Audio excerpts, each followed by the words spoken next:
Hello বন্ধুরা, সকাল সকাল বাজার চলে এসেছে গুচি মাছ আর পোলট্রি। আর এই পোলট্রিটা বন্ধুরা শুকনোর পোলট্রিটা যে হয় এটা কিন্তু নর্মাল পোলট্রির থেকে বেশ ভালোই লাগে। এই সময় একটা পার্সেল এসছে অর্পণা ভাবি যেহেতু ড্রাই ফ্রুটস খায়, মানে সকালবেলা ড্রাই ফ্রুটসের মধ্যে ওদের থাকে খেজুর, তারপর থাকে বন্ধুরা আমন্ড, আর হলো থাকে কাজু কিশমিশ, তো এগুলোই থাকে, ডিম থাকে।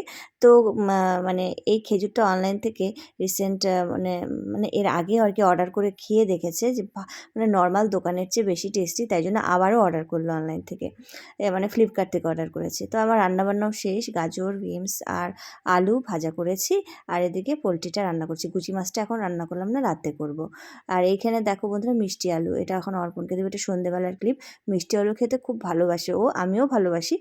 তো যাই হোক, মানে মিষ্টি আলু খাওয়ার পরে পেট তো ভরেই গেছে, আর কিছু খেতে চাইনি, তাই করেও দেয়নি। আর এই যে রাতে গুচি মাছটা করেছি, আলু বেগুন পালং শাক দিয়ে একটা সবজি করেছি।